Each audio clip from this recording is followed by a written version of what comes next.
El cine es algo que nos gusta a la mayoría de las personas, nos conmueve, nos da información, nos mete en una atmósfera diferente. Se van a remontar a la estratosfera. A veces nos hace olvidar de cosas que quizás nos están haciendo mal y nos permite relajarnos y pasar un buen momento. Qué lindo es decir, joder, esto es cine. Pero lamentablemente, y como siempre decimos acá, la moneda tiene dos caras y en el cine esto no es una excepción. En este video vamos a hablar de sucesos trágicos que sacudieron la industria cinematográfica, algunos por negligencia propia y otros lamentablemente por la acción de las personas que supuestamente deberían hacer bien su trabajo. En especial el último caso, por eso quédate hasta el final, empecemos. Jon Erik Hexum. Jon Erik Hexum se hizo famoso en la década de los 80 con la serie de ciencia ficción y aventura llamada Voyagers, dándole vida a Phineas Fogg, un miembro de la Sociedad de Viajeros en el Tiempo, un grupo de personas que tenían la misión de corregir las líneas temporales que los malvados querían modificar. A pesar que esta serie, utilizada en muchos casos para fines educativos, duró tan solo 20 capítulos, en los medios lo nombraron como el nuevo John Travolta. Gracias a su primer éxito protagonizó otra serie de televisión llamada Cover Up, dándole vida a Mac Harper, un agente encubierto. El 12 de octubre de 1984, el actor se despierta de una siesta en su tráiler y desde la producción le indican que tenía que seguir esperando para rodar porque se habían retrasado un poco. En ese momento decidió hacer una broma a sus compañeros. Agarró un revólver de la producción que claramente tenía balas de fogueo, se lo puso en la sien, dijo ¿pueden creer esta mierda? Y jaló el gatillo. Por la misma fuerza del revólver, la onda expansiva le fracturó el cráneo e hizo que un pedazo de hueso se introduzca en su cerebro. Por eso fue trasladado al hospital de urgencia, donde entró en coma y falleció 6 días después de este fatal episodio, el 18 de octubre. Big Morrow y 2 niños. Estamos en presencia de probablemente el accidente más trágico que ha tenido lugar en medio del rodaje de una película. Big Morrow fue una celebridad de Hollywood con su pico de fama en la década del 60 por su papel del sargento Chip Saunders en la serie Combate. A sus 53 años, en 1982, fue convocado para ser parte de la película The Twilight Zone o La Dimensión Desconocida. El 23 de julio de ese año sucedió lo peor. Cuando grababan pasada la medianoche, el personaje de Morrow se encontraba en Vietnam y tenía que salir corriendo porque era perseguido por el ejército estadounidense debido a que creían que era del Vietcong. La escena constaba en que él debía cruzar un río cargando a 2 niños con explosiones por todos lados, algo típico del cine de acción de la época. No es buena idea tirar pirotecnia al lado de un helicóptero.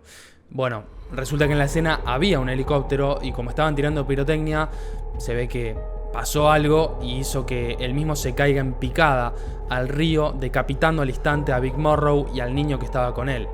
En cuanto a la niña, fue aplastada y las 6 personas que estaban dentro del vehículo resultaron heridas. Obviamente esta noticia tan triste circuló el mundo, pero el detalle de que los niños fueron contratados clandestinamente por el director John Landis lo dejó súper mal parado.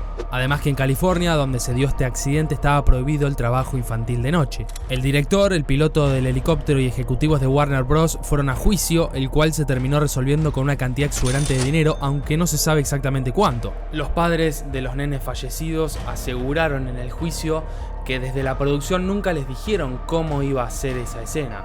Steven Spielberg, quien colaboró en un inicio con John Landis para esta película, rompió toda relación con el director en cuestión y fue más que crítico por cómo se manejaron en el set, asegurando que él no tuvo nada que ver. César Pierri. César Pierri fue un cómico argentino que primero tuvo cierto reconocimiento en teatro, donde compartió escenario con Antonio Gasalla, Pepe Cibrián y otros grandes, para luego abrirse camino en televisión y muy poquito en el cine. A fines de la década de los 80 fue parte de la serie cómica Matrimonios y algo más, y en 1989 actuó en la película Corpus Perdus, el único largometraje de su filmografía. Entre 1990 y 1991 fue el protagonista de la bastante exitosa comedia de televisión llamada Detective de Señoras, por lo que en 1992 comenzó a grabar Mi Socio Imposible, una especie de secuela de la anterior, pero nunca fue estrenada. Resulta que el 10 de julio de ese año, mientras grababan un capítulo, el actor sostenía una granada de humo en sus manos y explotó antes de tiempo, por eso le tuvieron que amputar 3 dedos y reconstruirle por completo la extremidad. Durante la 7ª hora de su 4ª operación, el día 29 de julio, 19 días después del accidente, tuvo un paro cardiorrespiratorio que le ocasionó la muerte. Por más que se dijo que murió debido a una mala praxis, el caso nunca fue esclarecido. Lo cierto es que esa granada de humo que explotó antes de tiempo fue la que lo llevó a la muerte casi 3 semanas después. Brandon Lee. Brandon Lee siempre fue muy apegado a su padre, la leyenda, quien le transmitió la pasión por las artes marciales y la actuación. En 1973 falleció Bruce y con su familia se mudaron de Hong Kong a Seattle y luego a Los Ángeles. Ya siendo un joven adulto, estudió en Nueva York en el Lee Strasberg Theatre and Film Institute, el mismo lugar donde estudiaron un tal Robert De Niro, Angelina Jolie, Christoph Waltz, Steve Buscemi, entre otros cracks. También estudió de manera disciplinada artes marciales en la academia de Dan Inosanto. Él quería a toda costa dejar de ser reconocido como el hijo de y pasar en cierto modo a tener un nombre propio.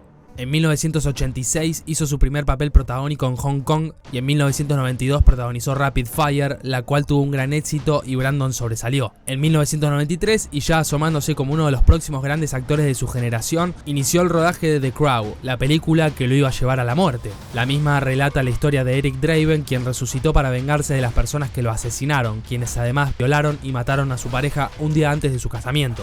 Una película oscura y sombría que a mí me hizo acordar un poco a Batman, dirigida por Tim Burton.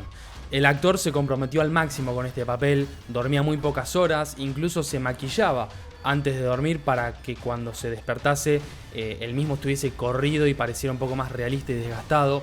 Incluso filmaban de noche, con frío, con lluvia y con ropa muy ligera. El 30 de marzo de 1993, tan solo 8 días antes de que termine el rodaje, ocurrió la tragedia. La escena era sencilla. Fanboy, interpretado por Michael Massee, debía dispararle con un revólver Magnum al protagonista. Debido a que manejaban poco presupuesto, no usaban muchas balas de fogueo porque eran caras, sino que agarraban una bala real y les quitaban la pólvora, pero no el fulminante, donde se aloja la sustancia responsable de iniciar el disparo. Resulta que en algún momento previo a la grabación, alguien jaló el gatillo, activó el fulminante y la bala hizo un recorrido mínimo, quedándose atascada en el arma. Y como nadie hizo una revisión adecuada, cuando después volvieron a cargar el arma, pero ahora sí con balas de fogueo, y la dispararon, sucedió una reacción en cadena y provocó que la bala atascada se dispare con tremenda potencia, similar a un disparo real, la cual perforó el abdomen del actor, alojándose muy cerca de su columna vertebral. Tras 5 horas de cirugía, lamentablemente Brandon falleció y no solamente quedaban 8 días para terminar el rodaje, sino que en menos de 20 días se iba a casar. Finalmente fue enterrado en Washington al lado de su padre. Luego de la pertinente investigación fue imposible determinar a un único culpable por esta tragedia porque los errores fueron varios. La película se terminó por insistencia de la familia Lee, se contrataron a nuevos actores porque muchos no quisieron continuar con este proyecto. Yo vi la película y a mi criterio es muy buena, me gustó mucho, es entretenida y es sombría, oscura, la verdad que está genial. En cuanto a la escena en cuestión, muchos dicen que sale en el film, pero eso no es verdad. Acá vamos a mostrar la escena que salió, obviamente filmada por su doble. Halyna Hutchins. Uno de los accidentes más recientes y recordados fue el que se dio durante el rodaje de la película Rust en el año 2021. La película es un western que se basa en la aventura de Harlan Rust, un forajido que saca de la cárcel a su nieto, acusado de asesinato y sentenciado a la horca, donde ambos terminan huyendo juntos. Seguramente te enteraste de este triste episodio. Resulta que mientras estaban grabando la escena de un tiroteo, Alec Baldwin mató accidentalmente a la directora de fotografía llamada Halyna Hutchins, de tan solo 42 años, e hirió al director Joel Souza, de 48 años. Resulta que el arma estaba cargada con balas reales y no de salva, una verdadera locura. El actor dijo en Twitter, ahora llamado X, lo siguiente: no hay palabras para transmitir mi conmoción y tristeza por el trágico accidente que acabó con la vida de Halyna Hutchins, esposa, madre y colega nuestra profundamente admirada. Estoy cooperando plenamente con la investigación policial para abordar cómo ocurrió esta tragedia y estoy en contacto con su esposo, ofreciéndole mi apoyo a él y a su familia. Mi corazón está roto por su esposo, su hijo y todos los que la conocieron y amaron a Halyna.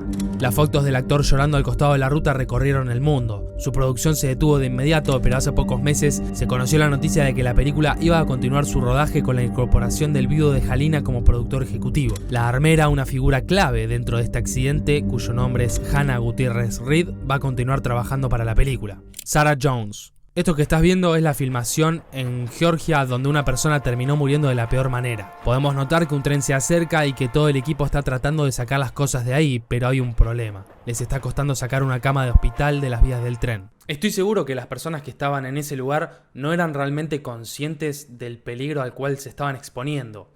Obviamente hablar con el diario El Lunes es muy sencillo, pero lo correcto hubiese sido dejar todo y salir corriendo, salir de las vías, salvar sus vidas. Resulta que el tren impactó a toda velocidad la cama que estaba en las vías, la hizo explotar en cientos de pedazos y uno de ellos golpeó a Sarah Jones, asistente de cámara, dejándola inconsciente y arrojándola hacia el tren. Al caer, su cuerpo choca con lo que sería el tanque de combustible y murió al instante. La cantidad de lesiones que sufrió son incontables, entre ellas la más dura fue que su cabeza tenía una abertura de 12 pulgadas y la encontraron sin masa encefálica. También la estilista Joyce Gilliard se agarró con todas sus fuerzas a una columna del puente mientras el tren pasaba y un pedazo de cama le rompió el brazo izquierdo, pero ella sobrevivió. Cuando terminó de pasar el tren, Joyce se acercó a las vías y vio a su compañera muerta, con lesiones tan terribles que estaba literalmente irreconocible. Y tan terrible como esta muerte fue la imprudencia del director, debido a que durante el primer día de rodaje decidió ir a esas vías sin tener autorización y lógicamente con trenes funcionando. Es cierto que antes había pedido permiso 2 veces para ir a grabar, pero obtuvo una respuesta negativa. Por lo tanto, y lógicamente, no tendría que haber ido. El director se llama Randall Miller y unos meses después, y tras un juicio muy importante contra él y su equipo por parte de la familia de la fallecida, se declaró culpable de esa muerte. Fue condenado a 2 años de prisión, 8 años de libertad condicional y luego de todo esto 10 años con la prohibición de dirigir cualquier tipo de película, por el delito de homicidio involuntario y allanamiento, ya que como mencionamos no tenían permiso para estar ahí.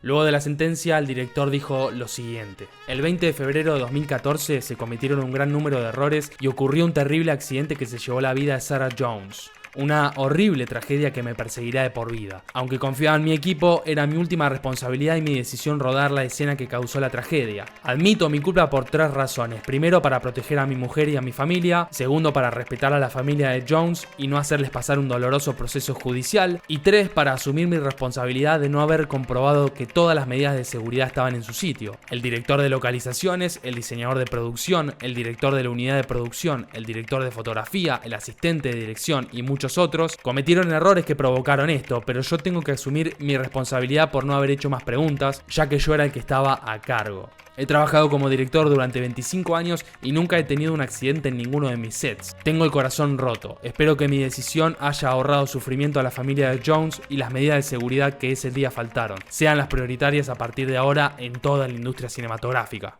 La película, que lógicamente con todo esto se suspendió, se iba a llamar Midnight Rider y contaba de una biopic del cantante de rock Greg Allman. La única escena que se grabó fue la que terminó en tragedia, donde Allman, interpretado por William Hurt, se despierta acostado en una cama de hospital en las vías del tren mientras Dwayne Allman, interpretado por Wyatt Russell, toca la guitarra. Finalmente el director solo estuvo 1 año en cárcel. En 2017 los padres de Sarah cobraron la impresionante suma de $11.2 millones por haber ganado el juicio. Además, se estimó que la compañía de trenes tuvo un 35% de responsabilidad sobre este accidente, debido a que 2 trenes anteriormente habían visto que estaban por grabar en las vías, y a pesar de que lo advirtieron, el tren que finalmente embistió no frenó ni siquiera un poco. La compañía les pagó casi $4 millones. Darle like a este video y suscribirte te toma 1 segundo, es gratis y es tu forma de agradecernos por nuestro trabajo. Además, te lo pide Michael en El Padrino 3.